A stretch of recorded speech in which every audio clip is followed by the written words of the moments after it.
கலகலவன சிரி கண்ணில் நீர் வர சிரி. இடையில கொஞ்சம் நகைச்சுவை வருகிற போது மனசு விட்டு நீங்கள் சிரிச்சிங்கன்னா தான் அந்த நகைச்சுவைக்கு ஒரு மரியாதை கிடைக்கும். அது மட்டும் இல்லை, சொல்கிறவங்களுக்கும் ஒரு பயம் இல்லாமல் இருக்கும். குழந்தை சிரித்தா கூட அம்மா கேட்குது உள்ளேருந்து, அங்கே என்ன சிரிப்பு வாழுதுன்னு. அந்த குழந்தை சொல்லுது வாழறது தாம்மா சிரிக்கணும்னுது. எனக்கு மட்டும் நகைச்சுவை உணர்வு இல்லை என்றால் நான் இப்பொழுதோ தற்கொலை செய்து கொண்டிருப்பேன்னு அண்ணல் காந்தியடிகள் சத்திய சோதனையில் எழுதியிருக்கிற வரலாற்று உண்மையை உங்களுக்கு நான் பதிவுபடுத்துகிறேன். மனிதனுடைய சுபாவம் இன்றைக்கு எப்படி இருக்கிறது என்றால், நான் இப்படி சொல்கிறேன், ஒரே ஒரு ஹியூமர் நகைச்சுவையை நான் சொல்கிறேன், எல்லாரும் சிரிக்கிறீங்க. அதே நகைச்சுவையை திரும்ப சொல்கிறேன், முன்னாடி உட்கார்ந்துருக்கிற பெரியவங்க ஏதோ நட்புக்காக, மேடையில் இருக்கிறவங்க நான் அழைச்சி வந்ததுக்காக 2வது தடவை லேசாக சிரிப்பாங்க. 3வது தடவை அதே நான் ரிப்பீட் பண்ணுறேன், ஒருத்தர் கூட சிரிக்க மாட்டாங்க. என்னாச்சு அவருக்குன்னு தான் கேட்பாங்க. நான் கேட்குறேன், சிரிப்பதற்குரிய ஒரு செய்தியை திரும்ப திரும்ப சொன்னால் சிரிக்க மறுக்கிற மனம் ஒரு கவலைக்காக மட்டும் ஏன் திரும்ப திரும்ப அழ வேண்டும் என்று உங்களுக்கே ஒரு கேள்வியை நான் வைக்கிறேன். நினச்சி பார்த்து வருத்தப்படுறோம். தூக்கி எறிங்க. நேற்றையது என்பது ஒருபோதும் வருவதற்கு வாய்ப்பில்லை. நாளையதை பற்றி நம் முடிவு நம்ம கையில் இல்லை, எல்லாம் அவன் கையில் இருக்கிறது. இன்று அவன் தந்த பிச்சை ஆனந்தமாக வாழ கற்றுக்கொண்டவன் தான் மனிதனாக வர முடியும். அதனால்தான் புத்தர் சொன்னார், ஒவ்வொரு நொடிப்பொழுதும் வாழ வேண்டும் என்று சொன்னார். ஒவ்வொரு நொடிப்பொழுதும் வாழணும். இன்னும் கூட நான் இறங்கி வந்து சொல்கிறேங்க, வாழ்க்கையில் எப்படி இருக்கணும்னு கூட நம்ம பெரியவங்க நிறைய சொல்லி கொடுத்துருக்காங்க. பெரியோரை வியத்தலும் இளமே, சிறியோரை இகழ்தல் அதனினும் இளமேன்னா. இதை விட ஒரு பெரிய அடிப்படை மனித தர்மத்தை உலகத்தில் எந்த நூலாலும் சொல்ல முடியாது. நம்ம புறநானூற்று புலவன் பாடியிருக்கிறான், ஐயா, பெரியவர்களை வியந்து பாராட்டுவதும் இல்லை, சிறியவர்களை இகழ்ந்து சொல்லுவதும் இல்லை. என்ன அழகு! நான்லாம் 36 வருஷம் ஆசிரியராக இருந்தவன். நீங்கள்லாம் நினைப்பீங்க முதல் பெஞ்சில் உட்காந்து இருக்கிறது தான் பெரிய நாட்டின் முதுகெலும்புன்னு. தப்பு கணக்கு. முதல் பெஞ்சில் உட்காந்து பாடம் கேட்குறவன் எல்லாம் வேலைக்கு போகிறான், கடைசி பெஞ்சில் உட்காந்துங்கிறவன்லாம் அடுத்தவனுக்கு வேலை கொடுக்குறான். நான் உலக நாடுகளில் பல நாடுகளுக்கு போய் வந்திருக்கிறேன். நான் பார்த்த உண்மை, அவன் தான் கம்பெனி வச்சு நடத்துகிறான், அவன் தான் நிறைய பேருக்கு, ஒரு 100 பேருக்கு குறைஞ்சபட்சம் வேலை கொடுக்குறான். இவன்லாம் பெரிய உத்தியோகத்தை தேடி போய் செட்டில் ஆகிடுறான், அவ்வளவுதான். முதல் மதிப்பெண் எடுக்கிறவன் தான் மூளைக்காரன் என்று முத்திரை குத்துகிற பழக்கம் இன்றைக்கு ஒவ்வொரு வீடுகளிலும் குடிபுகுந்து விட்ட காரணத்தினால் பிள்ளைகள் துன்புறுத்தப்படுகிறார்களே தவிர இன்புறுத்தப்படுவதற்கு வாய்ப்பே இல்லை.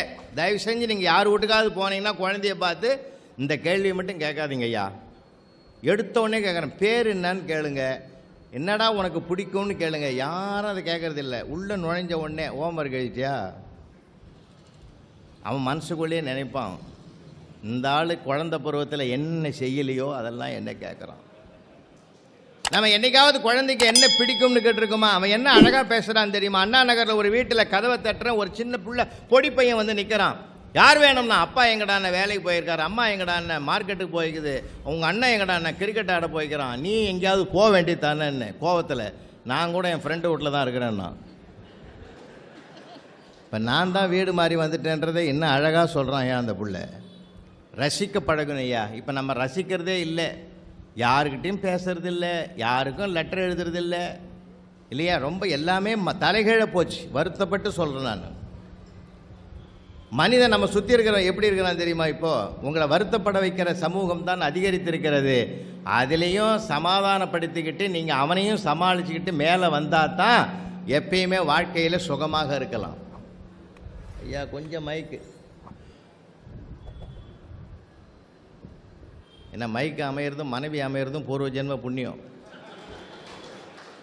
ஒன்று கேட்கணும், இன்னொன்று கேட்க வைக்கணும். அப்படியே இவனுங்க. ஏன்னா சில சமயங்களில் போலீஸ்காரர் கூட லட்டி வச்சுருப்பார், யாருமே இல்லைன்னா அவர் காலை அவரே அடிச்சிட்ருப்பார்.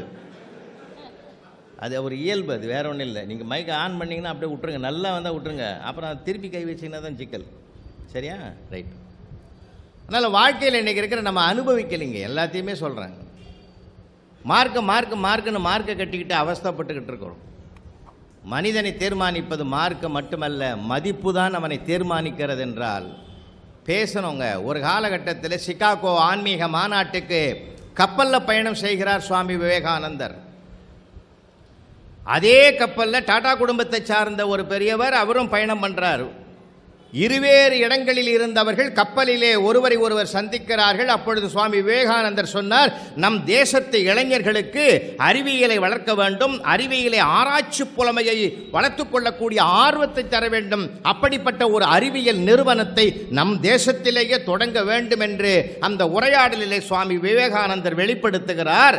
சில ஆண்டுகளுக்கு பிறகு அந்த டாடா குடும்பத்தை சார்ந்த பெரியவர் கர்நாடகாவிலே சயின்ஸ் இன்ஸ்டிடியூட் மிகப்பெரிய ஒரு அறிவியல் ஆய்வரங்கத்தை ஒரு பல்கலைக்கழகமாக உருவாக்கம் செய்து சுவாமி விவேகானந்தருக்கு கடிதம் எழுதினார். உங்களுடன் உரையாடிய போது கிடைத்த விதையை இன்றைக்கு நான் விதைத்து விருட்சமாக்கி இருக்கிறேன் என்று எழுதினார். என்றால் அந்த உரையாடலில் கிடைச்ச ஒரு வரவு அது. ஒருத்தருக்கு ஒருத்தர் பேசணும். நான் இன்னும் கூட இறங்கி வந்த திருப்பூர் குமரன் பிறந்த திருத்தலம் இது இல்லையா?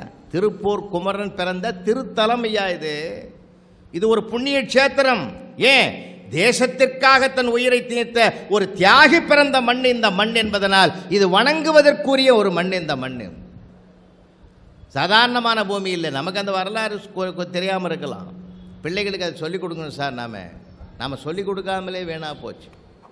நான் கூட இன்னும் கூட சொல்கிறேங்க, கிடைத்தது விரும்பியது கிடைக்கவில்லை என்றால் கிடைத்ததை விரும்பிக் கொள்ளுகிற மனப்பக்குவம் எவருக்கு வாய்க்கிறதோ அவர்கள் வாழ்க்கை முழுவதும் ஆனந்தம் ஆனந்தம் ஆனந்தம். நிறைய பேருக்கு சலிப்பு வரும். நான் அதை நினச்சேன், இதை நினச்சேன், எதுவுமே இல்லை. இதாவது வந்ததே பாரு. உனக்கும் கீழே உள்ளவர் கோடி, நினைத்து பார்த்து நிம்மதி நாடுன்னா. ஒருத்தன் வேலைக்காக அலைஞ்சான் சார், ஒருத்தன் வேலைக்காக அலைஞ்சான், கிடைக்கல, வெறுத்து போனான். அவன் பிஏ டிகிரி முடிச்சவன், வெறுத்து போச்சு. ஒரு சர்க்கஸ் கம்பெனி வாசலில் பார்த்தா ஒரு போர்டு வச்சுருந்தான், இங்கே வேலை காலி இருக்குது, 4000 ரூபாய் சம்பளம்னு போட்டிருந்தான். உள்ளே போனால் ஓனரை பார்த்தா, ஓனர் சொன்னார், எந்த வேலையும் அப்படிப்பட்ட பெரிய வேலைலாம் கிடையாது, போன மாதம் ஒரு குரங்கு வேஷம் போடுறவன் போயிட்டான், அந்த குரங்கு ட்ரெஸ்ஸுக்குது நீ போட்டு நடிப்பியான்னார். இப்போயே நடிக்கிறேன் பாருன்னு குரங்கு ட்ரெஸ்ஸை கொடுத்து தான் வாங்கி போட்டுக்கிட்டு அங்கே தாவனா இங்கே தாவனா அவருக்கு நல்லா ஆக்ட் பண்ணுறான்றதை தெரியப்படுத்தணுன்றதுக்காக எல்லாம் பண்ணி உணர்ச்சி வசப்பட்டு சிங்கத்துக்கு கொண்டு உள்ள வந்துட்டான்.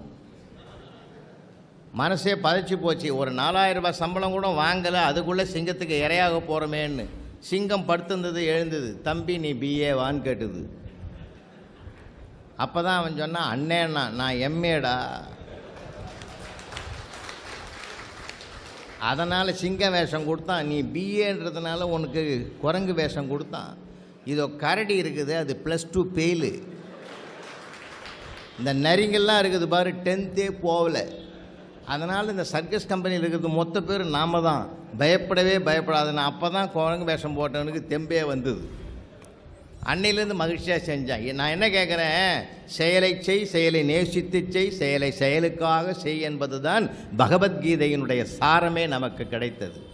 நாம் எதுவாக மாற வேண்டும் என்று சதா நினைக்கிறோமோ நாம் அதுவாகவே மாறுவோம்.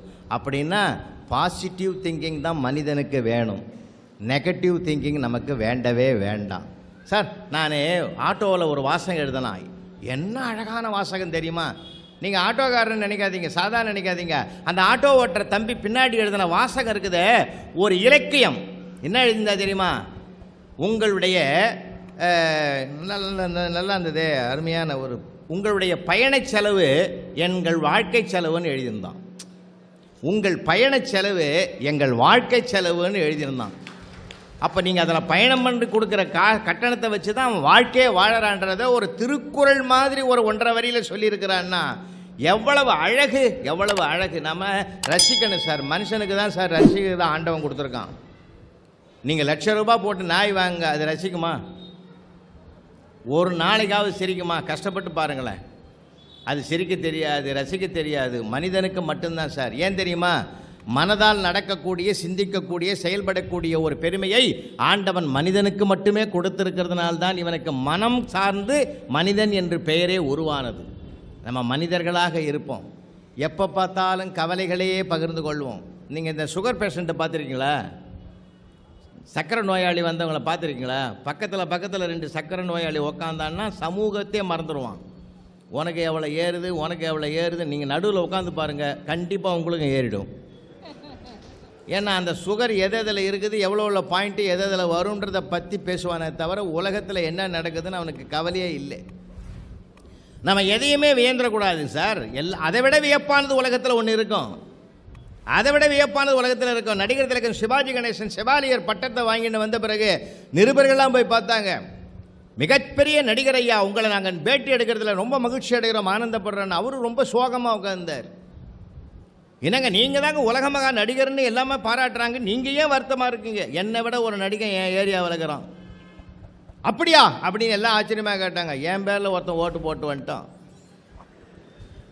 என் பேரில் ஒருத்தன் ஓட்டு போட்டு வந்துட்டான்னா அவன் என்னை விட பெரிய நடிகன் இல்லையா சார்? ஒன்றை எல்லாத்தையுமே ரசிங்கன்ற நான். எதற்காக கவலைப்படாதீங்க. கவலைக்கு கவலைப்படுவதை விட கவலை உலகத்திலே கிடையாது. கவலையை கூட யார் ரசிக்கிறானோ அவன்தான் கவலையிலிருந்து மீள்வான். இன்னொன்று சொல்லட்டுங்களா, தயவு செஞ்சு பணிவாக சொல்கிறேன். அவரவருக்குள்ளே தீர்வு காணுகிற சக்தியும் வல்லமையும் ஞானமும் இருக்கிறது. சில பேர் அதை மறந்துட்டு தான் அடுத்தவங்கிட்ட போய் டிஸ்கஸ் பண்ணுறான். இதுக்கு என்ன ஒரு வழி சொல்லேன்னு. எவனாவது நல்ல வழி சொல்லுவான்? அதை டெவலப் ஆக்கிறதுக்கு சொல்லுவானே தவிர மீள்றதுக்கு வழி சொல்ல மாட்டான். காலம் பிடிக்குது. நேற்று ஒருத்தன் எனக்கு டெலிஃபோன் லேண்ட்லைனுக்கு ஃபோன் பண்ணுறான் சார். எடுத்தேன். ஹலோ புலவரா இருக்கீங்களா? என்னப்பா என்ன? என்னமோ வேலை வெட்டி இல்லாமல் பொழுது போகலை. ஃபோனை எடுத்ததும் உங்கள் ஞாபகம் வந்தது, அதனால் போட்டேன்னா. அப்போ நான் யார்? அவன் லிஸ்ட்டில் என்னையும் வச்சுருக்கான் சார் அவன். இந்த ஆளுக்கு ஃபோன் பண்ணாதான் பொழுது போகும்னு முடிவு பண்ணியிருக்கான். இப்போ நீங்கள் என்ன பண்ணுங்க, இதுக்காக வருத்தப்பட்டால் என்ன ஆகும்? வருத்தப்பட்டால் நமக்கு என்னென்ன நோய் வரும். வருத்தப்படாதீங்க, மகிழ்ச்சி அடைங்க, சந்தோஷப்படுங்க. அதை தான் கடவுள் நமக்கு பகுத்தறிவுன்னு கொடுத்துருக்குறான். ஆறு அறிவு மனிதனுக்கு ஏன் கொடுக்கணும்? அவசரப்படாதரா, உணர்ச்சிவசப்படாதரா, எல்லாத்தையும் சந்தோஷமாக பாரு. உலகம் என்பது மிகப்பெரிய சந்தோஷம். அவரவர் பார்க்கிற பார்வையில் தான் சார் அவரவருடைய மனோபாவம் தெரியும். மிகப்பெரிய மாலை 1.5 மணி நேரமாக சுற்றி காட்டினாங்க. 1.5 மணி நேரமாக சுற்றி காட்டின பிற்பாடு அந்த தத்துவ ஞானியை கேட்டாங்க, உங்களுக்கு என்ன பிடிக்குது இதில், உங்களை இதை பற்றி என்ன பெருமை நினைக்கிறீங்கன்னு. சாக்ரட்டிஸ் தான் அவர் சொன்னார், எனக்கு தேவையில்லாத பொருள் உலகத்தில் எவ்வளோ இருக்குதுன்னு எனக்கு இன்றைக்கி தான் தெரியும்னார். அவரவருக்கு பெற்ற பார்வை தான் சார், மனப்பக்குவம் தான் சார் மனிதனுடைய வாழ்க்கையே. அதனால் இருக்கிறதுன்றது நம்ம நம்ப முடியாது, இல்லாதுன்றது. வேண்டத்தக்கது அறிவோய் நீன்னா கடவுளை அவருக்கு தெரியும் என்னன்னு. நான் கூட ஒன்று உங்களுக்கு சொல்லி வைக்கிறேன். ஐயப்பனுக்கு போய் வேண்டாதீங்க, இது கூட அது கூடலாம் கேட்காதீங்க, அது கூட இது கூடன்னு கேட்காதீங்க. பிரபஞ்சம் நல்லா இருக்கணும், சௌக்கியமாக இருக்கணும்னு வேண்டுங்க. எல்லா உயிர்களும் இன்புற்றிருக்க நினைப்பதே வெல்லாமல் வேறொன்றும் அறியேன் பராபரமேன்ற அந்த பரந்த மனதோடு நம்ம வணங்குவோம். எனக்கு அவசரமாக இருக்குது, 2 லட்சம் ரூபாய் கொடு. நிறைய பேர் அப்படிலாம் கேட்குறான், என் காது விடவே கேட்குறான். அவசரமாக கேட்குது, 2 லட்ச ரூபாய் கொடு. நான் அவனை தனியாக கூட்டும் போய் கேட்டேன். அவர் 4 லட்சமாக கொடுக்கணும்னு நினச்சிருப்பார், நீயே ஏன்டா உனக்கு குறைச்சிக்கிறேன்னு. அப்படி கூட இருக்குதா சாருண்ணா? நான் இனிமேல் இவ்வளோ கூட கேட்கவே மாட்டேன்ட்டான். ஏன்னா உலகம் அப்படி போகுதுங்க. பணத்தை நோக்கிய பயணப்படுகிற உலகம். மனதை நோக்கிய பயணப்பட்ட காலம் ஒரு காலம் இருந்தது. அதனால தான் தாத்தா, பாட்டி, அண்ணன், தம்பி, பெரியப்பா, சித்தப்பா, அந்த உறவுகளே இன்றைக்கி தெரியாமல் இருக்கிறோம். எல்லாம் கருவிகளை போட்டிருக்காங்க. நான் மீண்டும் சில செய்தி சொல்லிட்டு 1-2 சொல்லிட்டு உங்களை பேச விட்டுறேன். நாம இருக்கிறதுக்கு பழகணும் சார். நமக்குள்ளே நாம தான் பயணம் பண்ணணுமே தவிர நமக்குள்ளே இன்னொருத்தன் பயணம் பண்ணான்னா நமக்கு என்றைக்குமே சிக்கல் தான். ஏன்னா நம்ம சுய சிந்தனை அடிபட்டு போடும். சுவாமி விவேகானந்தர் அதைத்தான் சொல்கிறார். ஒன்றுமில்லை, ஒரு சவப்பட்டி ஓணுன்னு ஒருத்தன் ஆர்டர் பண்ணிட்டான். ராத்திரி ஆனாலும் எந்நேரம் ஆனாலும் கொண்டாந்து கொடுத்தோன்னு. அவன் என்ன பண்ணான், ஒரு சவப்பட்டி அர்ஜென்ட்டாக செஞ்சு குட்டி யானையில் ஏற்றிக்கிட்டு போயிட்டு இருக்கும்போது ராத்திரி 9:30 மணிக்கு அது பிரேக் டவுன் ஆகி போச்சு. இனிமேல் அவன் வேறு அவசரமாக கேட்டானன்னு சொல்லி ஓரமாக வேனை விட்டுட்டு அந்த சவப்பெட்டி தூக்கி தலைமையில் வச்சுக்கின்னு ராத்திரி நடந்தே போனான். 1 மணிக்கு நடக்கும்போது எதிரில் மப்டியில் வந்த போலீஸு இவனை மடக்குனா ஏதாவது 150 தேரும்னு சொல்லி எங்கடா போகிறேன்னாரு. புரிஞ்சுக்கணும், அவன் புதைச்ச இடத்துல புழுக்கம் தாங்க முடியல சாமி, பொட்டியோடு போகிறேன்னா. விழுந்த போலீஸை எழுந்திருக்கிறதுக்கு 1 வாரம் ஆச்சு. நாம இருப்போம்யா, நமக்குள்ள 1000 சிந்தனைகள் வரையா. விளையாட்டுக்கு நான் சொல்லல, மாடு மேய்க்கும் ஒரு சிறுவன் தான் ஐயா மதிய உணவு திட்டத்துக்கு பெருந்தலைவர் காமராஜருக்கு ஆலோசனை கொடுத்தாங்க. டேய் படிக்க வேண்டிய வயசில் மாடு மேய்க்கிறியான்னார். மாடு மேய்ச்சா ஆண்ட சோறு போடுவான், படிக்க போனா எவையா போடுவான்னா. டேய் நான் சோறு போடுறேன் படிக்கிறியா, போடு படிக்கிறேன் இல்லையா பாரு. நான் மதிய உணவு திட்டம் உருவாகிவிட்டது. இன்னைக்கு உலகமே பாராட்டுது, உலகமே பாராட்டுது சார். அதை அப்போ எங்கிருந்து எது வருது பார்த்தீங்களா? சொன்னவன் யார் என்று பார்க்க வேண்டாம், சொன்ன செய்தி என்ன என்பதை பார்க்க பழகிவிட்டால் எல்லாமே உயர்வு தான். அதனால்தான் பெரியோரை வியத்தலும் இளமே, சிறியோரை இகழ்தல் அதனினும் இளமே. சித்தரஞ்சன் தாஸ் நீங்கள் கேள்விப்பட்டிருப்பீங்க, பழம்பெரும் தேசபக்தர். எனக்கு ரொம்ப மகிழ்ச்சி, அவருடைய வரலாறுலாம் படித்து பாருங்க. சித்தரஞ்சன் தாஸ் பழம்பெரும் தேசபக்தர். ட்ரெயினில் பயணம் பண்ணுறார். அவர் உட்காந்துக்கிற கம்பார்ட்மெண்ட்டில் அவர் ஒரே ஒரு ஆள் தான் பயணம் பண்ணுறார். அடுத்த ஸ்டேஷனில் இன்னொரு பெண்மணி பயணம் பண்ணுறா, அழகான பெண்மணி. அவள் ஒரு மாதிரியானவ. சித்தரஞ்சன் தாஸ் பயணம் அந்த ட்ரெயின் மூவ் ஆன பிற்பாடு சொன்னால், உன் கையில் இருக்கிற மோதிரத்தையும் கழுத்தில் இருக்கிற செயினையும் கழட்டி கூட, இல்லைன்னா என் ஜாக்கெட்டை நானே கிழிச்சிக்கணும், உன்னை தப்பாக பார்த்தேன்னு சொல்லி போலீஸில் கொடுத்துருவேன்னா. அவ்வளோ பெரிய அறிஞரை சோதனை வரலாமா? நாம இருந்தால் என்ன பண்ணிடுவோம், மரியாதையாக கழட்டி கொடுத்து இறங்கிட்டு இருப்போம். அவர் மிகப்பெரிய அறிஞர் இல்லையா, ஒரு செகண்டில் தீர்மானம் பண்ணார் இதை எப்படி ஜெயிக்கிறதுன்னு. யாரையும் போய் கேட்கல, அவருக்குள்ளேயே இருந்த ஞானத்தை வெளிப்படுத்தினார். அப்படின்னார் காதை மடக்கி. அந்தம்மா சவுண்டாக சொல்லிச்சு, 2 காதையும் மடக்கணும் சொல்லுமா அப்படின்னாரு. கத்தி கத்தி சொல்ல காது கேட்கலையா? இல்லைன்னார். அப்படின்னார். ஒரு சீட்டை எடுத்து எழுதிச்சாது, உன் மோதிரத்தையும் செயினையும் கழட்டி கொடு, இல்லைன்னா என் ஜாக்கெட்டை நானே கிழிச்சிக்கின்னு உன்னை மாட்டி விட்டுருவேன்னு சொல்லிச்சு. அந்த சீட்டு எழுதுனதை வாங்கி இவர் செயினை இழுத்து போலீஸில் அந்த பொம்பளை ஒப்படைச்சிட்டு இவர் பயணம் பண்ணார். இது அவருடைய வாழ்க்கையில் நடந்த உண்மை. அதனால் மகிழ்ச்சியாக இருங்க, கவலைப்படாதீங்க. மகிழ்ச்சியாக இருந்தாலே மனசில் 1000 சிந்தனைகள் பூத்து குலுங்கும் ஐயா, பூத்து குலுங்கும். தீர்வுகள் நமக்குள்ளே கிடைக்கும். கோர்ட்டுக்கு போய் தீர்ப்பை எதிர்பார்க்கணும்னு அவசியமே இல்லை. எவ்வளோ மகிழ்ச்சி, எவ்வளோ மகிழ்ச்சி, எவ்வளோ ஆனந்தம். எல்லாத்தையும் சந்தோஷமாக பாருங்கள், சங்கடமாக பார்க்காதீங்க. ஏன்னா நான்லாம் பிள்ளைங்கிட்ட 36 வருஷம் பாடம் நடத்தினேன். அவனை நான் ரொம்ப ரசிப்பேன் சார். இன்னும் அருமையாக பேசுவான் தெரியுமா, இன்னும் அழகாக எழுதுவான் தெரியுமா. அவனை மாதிரி ஒரு சிந்தனையாலும் உலகத்திலே இல்லை. அண்ணெல்லாம் அவருக்குலாம் தெரியும் பிள்ளைகளை பற்றி. என்னம்மா யோசிப்பான், என்னம்மா எழுதுவான் தெரியுமா. அவன் ஒன்றும் இல்லை, பேப்பர் தித்தினேங்கிறான். ஒரு பையன் பக்கத்தில் வந்து நிற்கிறான், 6ஆம் கிளாஸ் பையன். Sir sir sir sir please sir 2 போட்டுருங்க சார், உங்கள் லைஃப்லேயே மறக்க மாட்டேன் சார். என்னடா 35 மார்க் வாங்கினா தான் சார் பாஸ், 33 போட்டிருக்கீங்க சார், ஒரு 2 உங்கள் பொண்ணான கையில் 2 போட்டுங்க சார். முடியாதுரா. அவன் கண் கலங்குறான். இவனுக்கு சப்போர்ட் பண்ணுறதுக்கு இன்னொருத்தன் ஏந்து வந்துட்டான். என்னடா ஐயா கிட்ட கேட்குற, பள்ளிக்கூடத்தில் நல்லவர் அவர். இது நல்லா கவனிங்களேன், பள்ளிக்கூடத்தில் நல்லவர் அவர். இவன் அமைதியாக இருக்கிறான். அவரை போய் தொந்தரவு பண்ணுற, என்ன கேட்டவரை? 2 மார்க் கேட்டேன். 5 போட்டு ஒரு கம்முன்னு இருக்கு. 2க்கே வழி இல்லை சார். என்ன 5 போடுவான்னு நம்பிட்டான் பார்த்தீங்களா? அப்போ நம்பினவனை நம்ம கை விடலாமா? என்னை எப்படி அவன் தயார் பண்ணிட்டான் பாருங்க. 40 வருஷமாக என் மனைவி கிட்ட குடும்பம் பண்ணுறேன்னா இந்த ட்ரைனிங் தான். என்னம்மா அழகாக பண்ணிட்டான் பார்த்தீங்களா? போட்டேன் சார், அங்கே எல்லாம் அப்படி போட்டு. ஏன்னா எதையுமே சாதிக்கிறவன், சாதனையாளனாக வரக்கூடியவன் இந்த ஒரு சிந்தனை வளத்தோடு தான் இருப்பான் என்றைக்குமே. நீங்கள் அறிஞர்களுடைய நூல்கள்லாம் படிங்க. பேரறிஞர் அண்ணா முதலமைச்சராக இருக்கிறாரு. முதலமைச்சராக இருந்தபோது எதிர்கட்சியில் இருக்கிற காங்கிரஸ் கட்சியிலிருந்து மாண்புமிகு விநாயகம் அவர்கள் எழுந்து ஒரு கேள்வி கேட்டார். மாண்புமிகு முதலமைச்சர் அவர்களுக்கு ஒரு கோரிக்கை. பரங்கிமலை தொகுதி எம்ஜிஆர் அவர்கள் ஒரு பெண் புலிக்குட்டியை மிருக காட்சி சாலைக்கு கொடுத்தார். நான் ஒரு ஆண் புலிக்குட்டியை கொடுத்தேன். பெண் புலிக்குட்டி பராமரிக்கப்படுகிற அளவுக்கு என்னுடைய ஆண் புலிக்குட்டி பராமரிக்கப்படவில்லை. முதலமைச்சர் பார்வைக்கு கொண்டு வருகிறேன். பேரறிஞர் அண்ணா, இது சட்டமன்றத்தில் பேசுகிற விஷயமா இது? பேரறிஞர் அண்ணா அடுத்தது சொன்னார், இது பற்றிய விவாதங்களை 2 சம்பந்திகளும் தனியாக பேசி தீர்த்து கொள்ளவும். விநாயகமும் சிரிச்சு விட்டார், எம்ஜிஆரும் சிரிச்சிட்டார். எதுக்கு சொல்லணும் சார், நம்மக்கிட்ட இருக்கிற பெருந்தன்மையை வெளிப்படுத்தணும். வார்த்தைகள் என்பது பலம், வார்த்தைகள் என்பதே பலவீனம் இல்லை. அன்றைக்கி ஒரு சுகர் பேஷண்ட், ஒரு அம்மா வருது, டாக்டரு டயபிட்டிஸ் டாக்டரு செக் பண்ணார். அம்மா உனக்கு கூடுதலாக இருக்குதும்மா சுகரு, காலையில் ஒரு மாத்திரை, மத்தியானம் ஒரு மாத்திரை, ராத்திரி ஒரு மாத்திரை. அந்த அம்மா ரொம்ப கோபம் வந்துடுது. சாப்பிட்ற வரைக்கும் போடணுமா? டாக்டர் சொன்னார், இல்லைம்மா வாழற வரைக்கும் போடுங்க.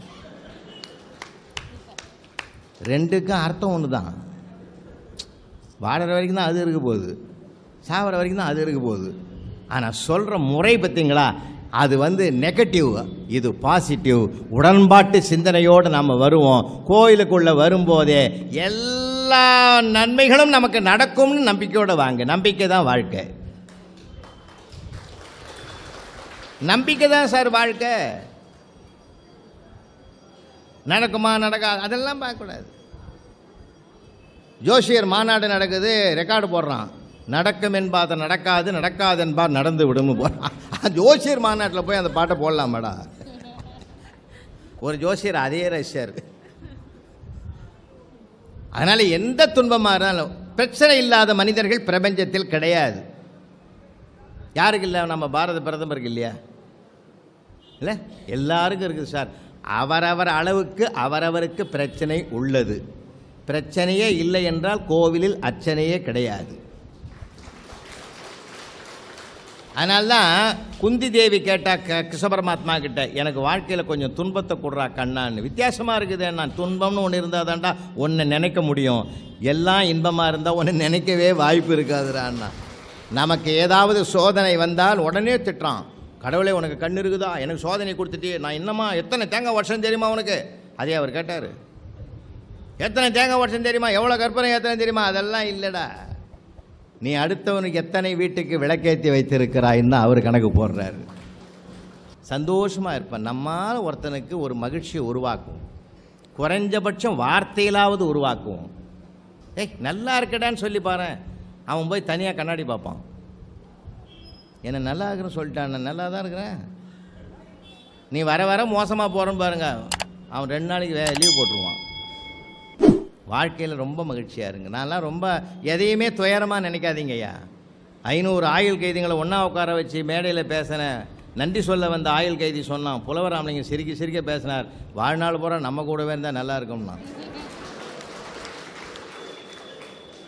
என் மேலே பிரியப்பட்டு சொன்னானே தவிர என்னை ஜெயிலுக்குள்ளே வைக்கணும்னு அவனுக்கு ஆசை கிடையாது. நாம் தான் புரிஞ்சுக்கணும். வாழ்க்கையில் எல்லாத்தையும் நீங்கள் உணர்ச்சி வசப்படாதீங்க, கோபத்தை அடக்குங்க. அதனால தான் மகரிஷி, வேதாத்திரி மகரிஷி 5 ஒழுக்க பண்பாடுன்னு ஒன்று எழுதியிருப்பார் மனவள கலையில். அழகான நூல், ஒரு முறை வாசிங்க வாய்ப்பு இருந்தால். நல்ல நூல்களை படிக்கிற பழக்கத்தை உண்டாக்குங்க பிள்ளைகளுக்கு. நூல்களை விட ஒரு நண்பன் உலகத்திலே கிடையாது. அந்த படிக்கிற பழக்கமே அவன் படிக்கிறதுனாக்கா சிலபஸ் பாடத்தை தான் நினைக்கிறான். அவன் பாடத்தை தவிர நிறைய விஷயங்கள் இருக்கு ஐயா. உலகம் மிகப்பெரியது. இந்தியாவிலேயே அதிகமாக நூல்களை படித்தவர் மனிதர்குல மாணிக்கம் ஜவஹர்லால் நேரு என்று வரலாறு சொல்லுது. தமிழ்நாட்டிலேயே அகில இந்திய அளவில் அதிகமாக படித்தவர்கள் 2 மேதைகள். ஒருவர் பேரறிஞர் அண்ணா, இன்னொருவர் அண்ணல் அம்பேத்கர். இவங்க தான் பெரிய நூல்களை அதிகமாக படித்தவர். உலகத்திலேயே சார் நம்ம எவ்வளோ பேரை மறந்துட்டோம் சார். தேசபக்தியும் ஒன்று தான், தெய்வ பக்தியும் ஒன்று தான். ஒரு சின்ன விஷயம், நம்ம சின்ன சின்ன விஷயத்தில் தான் தொலைச்சிட்டோம் எல்லாத்தையுமே. ஒரு தேசபக்தர் ஒரு பெண் சொன்ன கடிதம் எழுதிட்டா அவருக்கு, உங்கள் மீசை அழகாக இருக்கிறது. அந்த தேசபக்தர் கொதிச்சு போயிட்டார், என்னுடைய மீசை ஒரு பெண்ணினுடைய இதயத்தை களங்கமாக்கி விட்டதே என்று வாழ்நாள் முழுவதும் மீசை வைக்க மாட்டேன் என்று பசும்பொன் முத்துராமலிங்க தேவர் வாழ்நாள் முழுவதும் எடுத்தார்னா என்னையா முடியுமா? 80 கிராமங்களை அள்ளி கொடுத்த வள்ளலியா? 80 கிராமங்களை அப்படியே அள்ளி கொடுத்த வள்ளல். வீரமும் விவேகமும் என்ற 2 தான் அவருடைய வாசகமே. வீரமும் விவேகமும். எவ்வளவு பெருந்தலைவர் காமராஜர், என்னமோ நம்ம கண்ணு முன்னால் அப்படிப்பட்ட ஒரு உத்தமரை, எல்லாரும் சேர்ந்த ஒரு உத்தமரை மேதக அப்துல் கலாம் வடிவத்தில் பார்க்கும். அதனால் மனிதர்களை உருவாக்குவோம் ஐயா, மனிதர்களை உருவாக்குவோம். பிள்ளைகளுக்கு நிறைய சொல்லிக் கொடுப்போம். எல்லாம் மறைந்த தலைவர்கள் என்று நினைக்க வேணாம், வீட்டுக்குள்ளே இருக்காங்க. அப்போ அவங்க சொல்லி கொடுத்தது தான் ஆன்மீக பண்புகள். ஆன்மீக பண்புகள்னு ஒன்றும் சொல்ல முடியாது, இதுதான். உலகத்தில் எத்தனை பண்புகள் இருக்கிறதோ, இன்னும் சொல்லட்டுமா, ஒரு மனிதன் வீதியில் நடக்கிறான் என்றால் அவனை பார்த்து மற்றவர்கள் கையெடுத்து வணங்குவார்களேயானால் அவனிடத்தில் தான் ஆன்மீக பண்புகள் நிறைந்திருக்கிறது என்று அர்த்தம். அவருள் ஒருவராக நாம் பயணப்பட்டால் நாமும் ஆன்மீகத்தை பேணி காப்பதாக பொருள். அதை அதிகமாக வளர்க்குறது எதுதான் கேள்வி. இப்போ வீடு வளர்க்குதா, குடும்பம் வளர்க்குதா, கோவில் வளர்க்குதா?